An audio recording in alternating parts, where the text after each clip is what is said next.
What hidden controversies shaped major college football bowl selections? Imagine a game where the teams are picked not just by their wins and losses, but by secret deals, politics, and old traditions.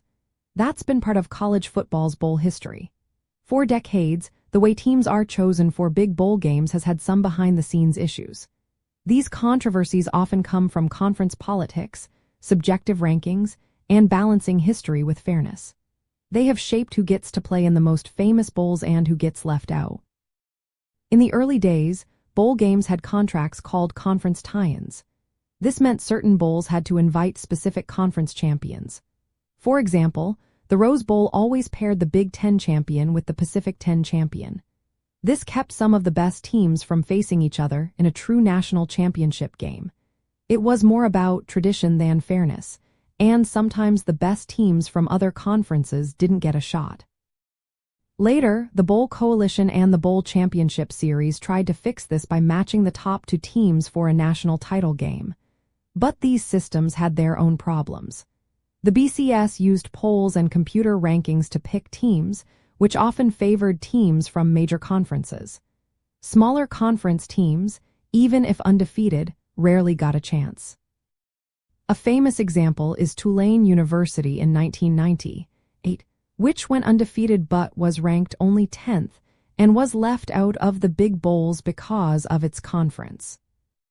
Another controversy happened in the first year of the BCS when Kansas State finished third in the final standings but was passed over for a BCS bowl. This led to the creation of the Kansas State rule, which guaranteed a spot for the third or fourth-ranked team if certain conditions were met. Still, critics argued the system was biased and lacked transparency, causing ongoing debates. When the college football playoff started in 2014, it was meant to be fairer by choosing for teams through a committee. But disputes still happened.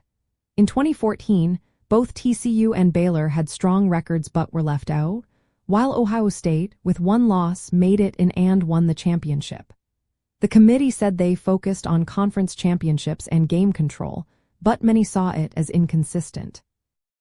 The biggest controversy came in 2023 when Florida State, an undefeated team from a major conference, was left out of the playoff.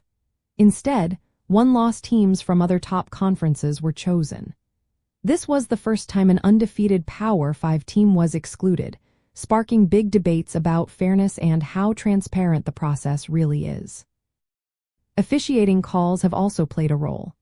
In the 2003 Fiesta Bowl, a disputed pass interference call changed the game's outcome, affecting which teams are remembered as champions or snubbed from the big bowls. These moments reminded us that decisions on the field can have lasting effects beyond just the score. All these hidden issues influence how teams schedule games, how conferences negotiate TV deals, and how fans see the legitimacy of the postseason. The move to a 12-team playoff in 2024, with automatic bids for conference champions, is a direct response to these long-standing controversies. It aims to give more teams a fair shot and reduce the chances of major snubs. In the end, the history of college football bowl selections is full of behind-the-scenes struggles. From conference politics to subjective rankings and tradition clashes, these controversies have shaped the sport's postseason. As new changes are made, new debates will likely follow, keeping the story of bowl games lively and ongoing.